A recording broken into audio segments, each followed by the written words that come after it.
have never been here, this is a competition, okay? We have rules here. This is a competition of discourse, okay? Poet going against poet for a cash prize. All of those people, they get a 6 inside their scoring. They got to get from the box. And crowd, make sure you tell us up here, the box, they scored a 6. So, you know, make it fun. Are y'all ready for the first poet? Please welcome to this stage, number 6, Miss Brittany Archer from Visalia. She looked at you and begged you to take her being because she knew that you were supposed to make her feel like a beautiful rose. And yet you didn't know her favorite flower was a calla lily, burnt orange with rustic edges because it looked like her grandfather's fading memory. The reason why she cried in front of you for hours, losing him at 10 years her junior on a holiday that she now only wears black for. She ran to your open arms trying to find her place, but she should have looked to the Father because you bathed her in idiosyncrasies. And you broke her the most, the one who held her inside of you. You drowned her in lies that you should have shielded her from, and yet the love you thought you would carry for a lifetime disappeared the moment you got tired of her hungry cries. You, who was supposed to mold her, shape her, hold her. Tim, just love her. Turned your nose up into the air and left her without a parent because her father had already left. And you wonder why she has trouble holding on to love. You told her that she wasn't beautiful, but you don't see her like I do. Her brown eyes dance like the stars changing season, and even with the burden of your hate, they still sparkle.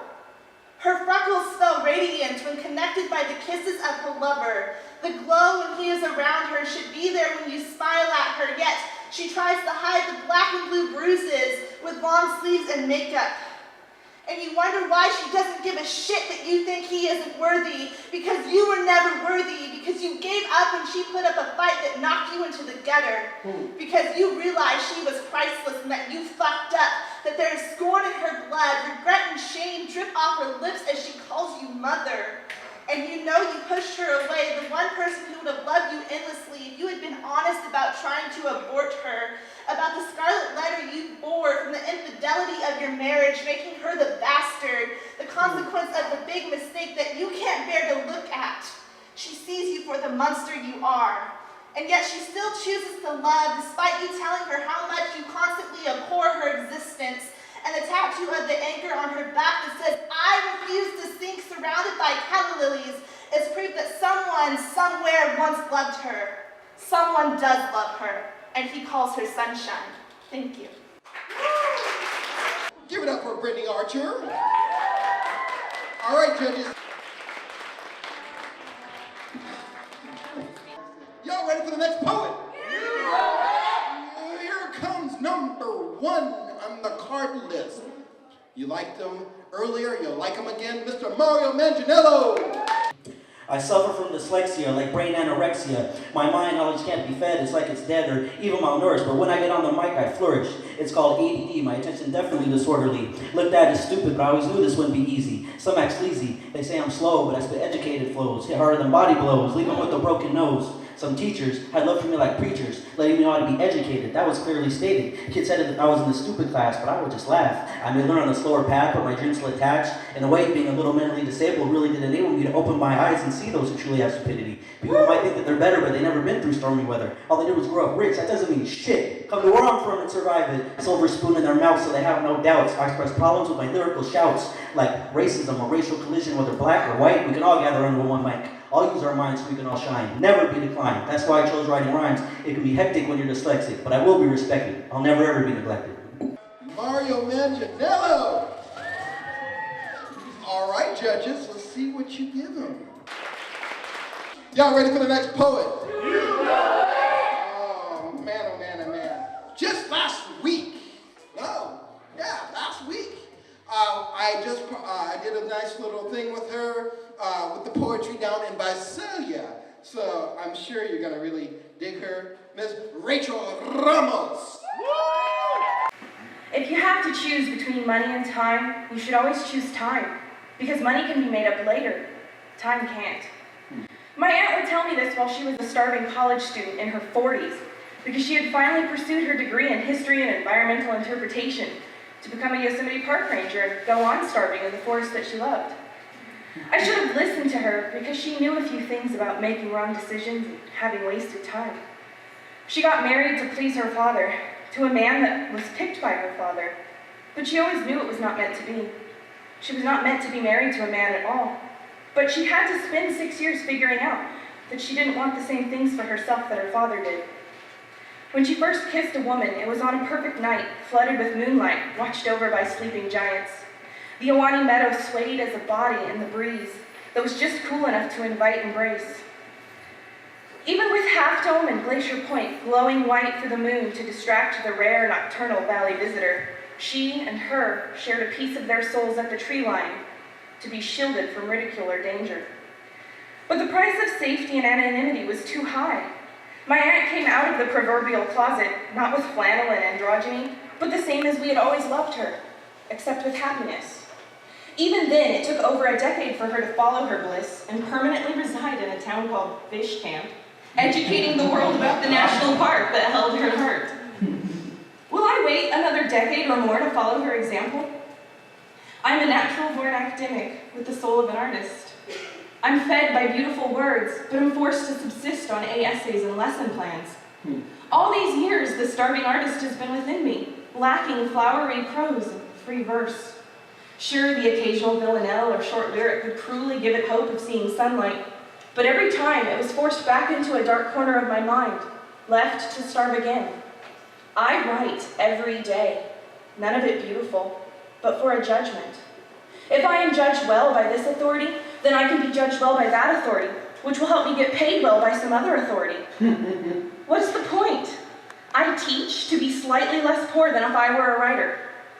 I work for security and lose something beyond value. I pay with the life of my starving artist that should be flourishing. The artist within me, my soul itself, must wither and dissolve while I pay rent. All right, judges, let's see what you have. How y'all doing out there tonight? Y'all liking this already? All right, y'all ready for the next poet? Please welcome to this microphone, Mr. Roy Kamen. I want you. Matter of fact, I need you. I need you like Kobe needs a good team to thrive. I need you like life support so I'm dying, I can still feel alive. I need you when my life is getting damp. You're water to me and my life is catching cramps. I need you and I can't wait much longer. I need to abuse you like steroids. With you, I feel much stronger. I need you because the feelings you'll give me I need to obtain, and the memories we can make together be worth 1,000 words. Quick, let's pose for the frame.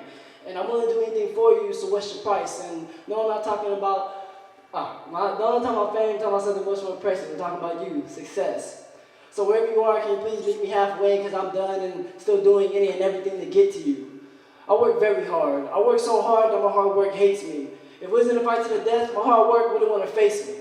I'm afraid that success isn't afraid of me because she won't give in to me. I call success a she because I'm feeling for it. I lust for it, for her. Maybe that's it. Maybe it's her that applies all this pressure. You know, this pressure to be something more than just another statistic. Speaking of statistics, which to me is just a bunch of people who don't know what it is to struggle with an opinion, they say women at my age should be or will be on drugs, selling drugs, in jail by age 25, 6 feet under Wale.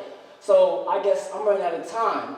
And if I only have to end, then success gets the love affair going because I only got 5 to 6 decades. The thought of such gives me a headache. But my mother tells me, Roy, be calm, be patient, it all happens in time. Well, mother, time is taking its time, and time is something I do not have because every person you got to kick out to put me down and to make them mad. Let me put you in a big house. I have 2 sisters that need my help. So success, can you please stop running from me? I not only need you for myself, but I need you for the family. To show everybody who said that I can, and I will because the will of my heart, and I line between apart like the many others who have tried. By telling me lies, that made me cry, and I started asking why, and I started asking when. Like, when did you decide I'd grow up to be nothing just like my father? But let me tell you, I've seen your father and one the same because they're both cowards. And since when was it okay for you to judge a 13-year-old me for being the flower when at age 31 you're an auntie to 3 kids, and it's like you're their father? And to the auntie that told me in the 4th grade I wouldn't pass, I did that and some, so you can kiss my...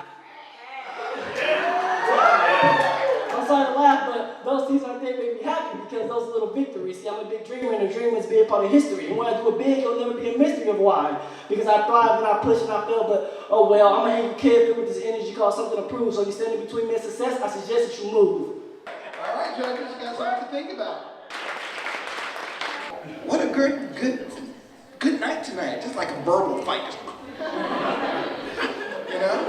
Beautiful. All the way from Visalia, South Valley, representing proud B-Town. Please welcome. Are you ready for the next poet? Michael Hasso. He was baptized under the spotlights, and he carries his guitar the same way Jesus did his cross for all our sins. Every new song he writes is a prayer, a dedication, and his hymnal is the tattered notebook he keeps in his back pockets. Every Friday night, he is at his altar, beginning his opening prayer with a riff that you would proclaim came from above. Because tonight is the Sabbath, and I am willing to bend at the knee and take communion from a musician. And I believe. So call me a rebel, call me a sheep. Turn your blind eyes and send me your shame. As long as he can call me disciple, I am a first-hand witness to his miracle. And like a faithful disciple, I spread the word of my holy rolling preacher who opened my eyes to the 10 Commandments. Our Sabbaths are painted black, and our stairway to heaven and the highway to hell is balanced along the same base neck. Our New Testament was Motorhead, Metallica, Stones, Thin Lizzy, Judas Priest, Van Halen. Can I get an amen? Amen! So it came to no surprise to me when he committed self-crucifixion by tying his E-string around his throat. It only took a couple of Pharisees to tell him he would never make it big. So I send out this opening prayer. Sleep now, teacher. Your message will be spread. And I'll be waiting at your altar when you rise again. Thank you. All right, judges. Wait for it, wait for it.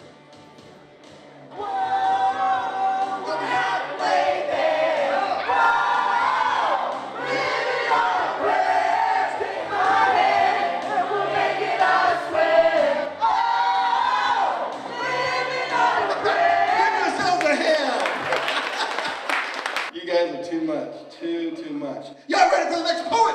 Yeah. Please welcome to this microphone, Emilio Craig. We live like this, within this, where life is rented and freedom is bought, where liberty is a bustling jailhouse and hope is a blood stain fading into the side of a bank. We live through this, with this world where the purchasable minds of children rot through their teeth, where bodies are broken and sold piecemeal, and the seed is patented and possessed, where the debtor is the new slave and the creditor is the new slaveholder. The eyes turn toward the heaven, pining for poetic justice, and the eyes turn toward the gun, the drug, and the mad fix for relief, and relief will come. Relief will come in a frenzy of riots in the streets, where the rich share their last meal and the poor turn to cannibalizing their forefathers. The cries of our children will be silenced by stamping soldiers and whistling bullets. The lands of our fathers will be as the bodies of our mothers, broken, sterile, and starved. But relief will come. Relief will come when the ocean opens its mouth and swallows our remaining tributes, our trash and our filth, and the irradiated war-weary world buries her dead in fallout. And there will be the most beautiful peace never heard, non-negotiable and unconditional. The weary horizons will open up, yawn, and breathe the sunlight upon the earth anew, owner-free, innocent, clean, and pure, waiting to live again. Thank you. Judges, please write down your scores. Raise them up nice and high. So number 3 on our list, please give a nice round of applause for Lindsay McCormick. Lindsay. Living with any disorder isn't easy because simply living isn't easy. Some Sometimes the panic starts in the most terrible situations, starts as a sudden desire to scream, and ends with a fatal car crash down my spine. My breathing seems to be a burden in these minutes. I mean, I'm on the bus when I'm being brutally hit like this. I can't swallow, I can't say a damn word, I'm the only one drowning in imagined waters, and because of this, there is no one there to help me. Welcome to having an anxiety disorder. I am nothing like I try hard to be, calm and collected, shy but stable. My insides are a catastrophe of hidden chaos, a symphony of people being unwillingly ripped from me, a world where you wake up in the morning and see all the vibrant colors of life only for that to be stolen by a darkness that even the strongest flashlight cannot guide you through. I am obsessed with death, so obsessed that I have imagined every single person I have been close to in their deathbed, and I have sunk my teeth into the taste of these dreams over and over again. This is why it's okay if any ex-boyfriend raises his eyebrows and mumbles the word insane next to the question of my name. I cannot act like it's not true. I can't sleep at night without an Ambien. I can't function at work properly without a Klonopin or Ativan, because dry heaving over dead heroin addicts that you loved is not considered regular. Most people I talk to have no idea about this because it makes me seem more like an addict than the ones I'm mourning over. You know, I just want to live forever. I want my son to live forever. I want you and your families to live forever. I don't want to die. I don't want to die, but then sometimes I do. Getting out of bed sometimes is a damn victory march, and believe me, I salute every single one of us that has endured heart-sinking defeat and still use our feet to go on walking through our days, hearts as heavy as brick houses. Just because your head is down doesn't mean you're trying, you're surviving. I have looked death himself in the eye, the one man that has destroyed me without touching me, just slightly brushing me, and I almost uttered those two words, take me. But instead, I swallowed my sadness and washed my face and said, no, I'm not ready. And I want every single one of us that know what that feels like to be able to say the same. We should be celebrating that we are right here, right now. That there's still love left in us, around us. Look at your skin, it has been touched. Look at your face, it has smiled. And whether we have loved but it was lost, we are still loving. We are going to stride along like a parade of the brave that did not take that razor blade and cut our wrists, straight that curtain around our neck, take that bottle of pills. We are still here. I am alive. You are alive. We are fucking alive today. And this poem is asking you, begging you to celebrate. Raise your glass, your hand, your head. You need to always remember there is someone out there that loves you, and that every ending is just making room for something brand new. And I'm here for all of you. All right, judges, please write down those scores. This young lady right here, for number 9, I cannot say enough about this young woman. She has come on to this scene, and when she's here, she blows it away. And I'm sure she's got something going on tonight that I'm excited to see. And what's special, what's really special, it's her birthday.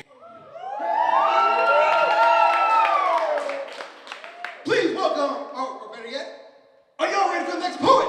The one, the only, Miss Shelley Fairbanks.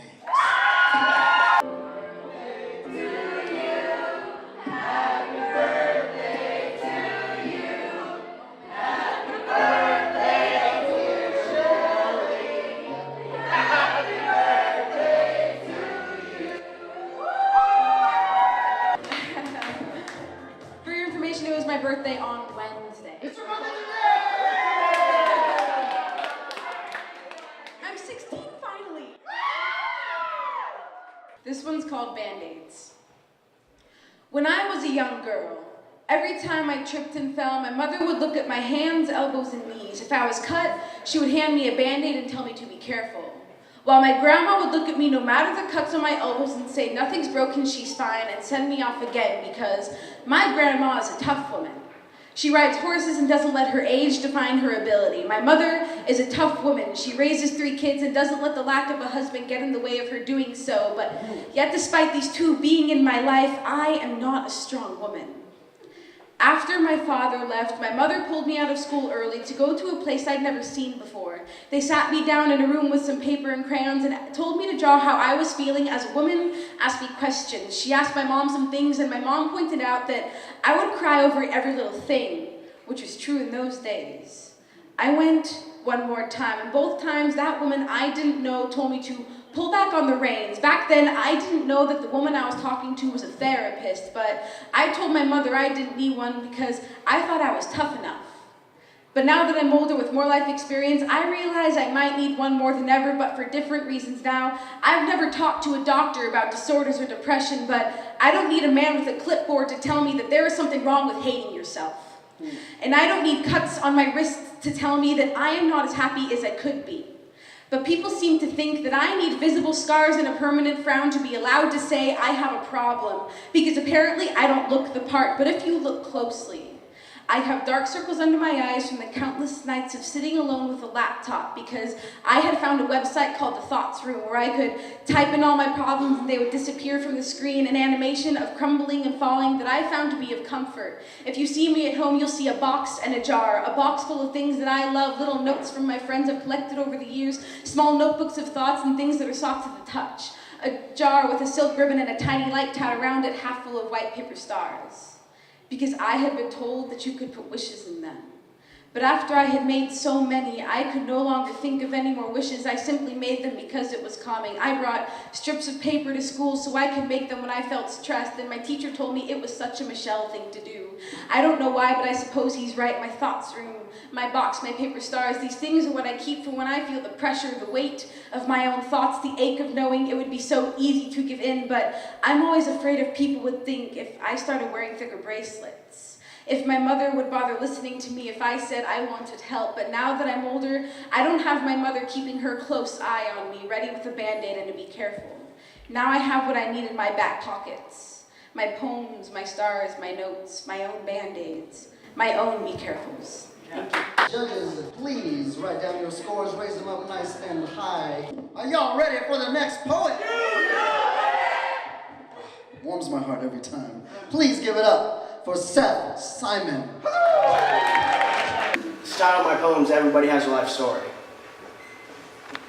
Everybody has a life story. Some are exciting and some are boring. Like a soldier in Vietnam fighting for our freedom, barely making out alive, later receiving a letter asking for divorce by his unfaithful wife. Or a black person in Chicago trying to make it to the BA, but blowing out his knee in the fourth quarter of the championship game. A man that stands alone, minds his business every single day, gets beaten all the time just because he chooses to be gay. Now what about the mother of 5 loving children, diagnosed with breast cancer and a death card, having to spread her ashes for children due across the entire backyard?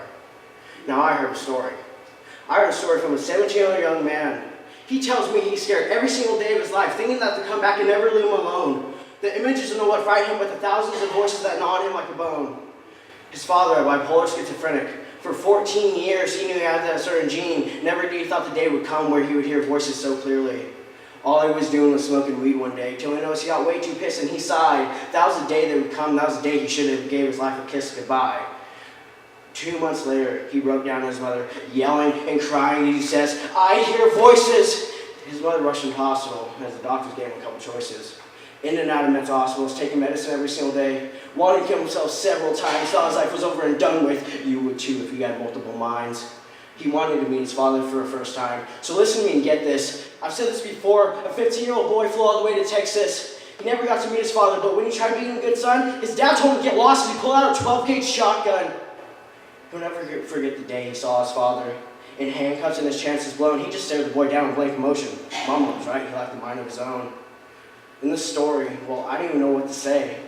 Ever hear the saying, like father, like son? To this day, that boy just prays, praying for a better life. He looks to the sun.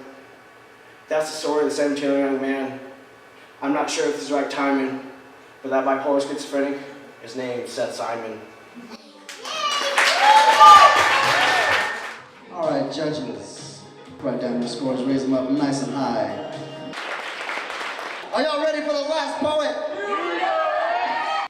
It is 7:30 a.m. on M Street and in you. And every song blaring out of the car stereo is singing your name, happiness. I drive up the parking structure, swerving around each tight corner, dancing in my seat. Ooh, my seatbelt is holding me back down, because I want to dance right out the window. I'm half expecting to hear your voice say, "Slow down, mommy, you're driving way too fast, slow down." But I'm suddenly blinded. The orange and yellow glow of early morning autumn sunshine is reflecting in the windows of the high rise. And it's slowly seeping into my mind. I step out of the car, vibrating with the last song off of my hips and off of every single curly tip touching my shoulders. I am dressed in electric blue today. Look at me, I'm shining for everyone to see, and I want to say hello to everybody. I'm dance walking into the office, high on this music, high on this rhythm of you, happiness. I'm compelled to say good morning to everyone brushing by me with coffee mugs and lunch bags tightly gripped. These rushing people glance up at me, startled smiles creeping out from their waking lips. I know each greeting must sound like a song. I know I can hear it because the singing is ringing in my ears. And from the looks I get, I can see it. It's a siren song. I'm making you happy. But there's no stopping this feeling from being loud and heard because you cannot quiet down pure joy. No, you can't. Woo! And I'm feeling so good because when you feel this happy, you have to find the time. You have to find the time to sing it loudly before you lose the tune, before you lose the inspiration and it's all gone. And that early, beautiful morning glow is going to turn into just an average afternoon. And I won't let it happen because I'm singing your name, baby. I'm singing your name, and I am amplified.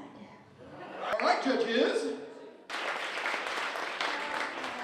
That was the first round. What do you think? My goodness. Great poetry in this first round. But now, this is where it's going to get complicated because now we do the cutoff. There will be eliminations. So when we come back in the second round, only 5 move on.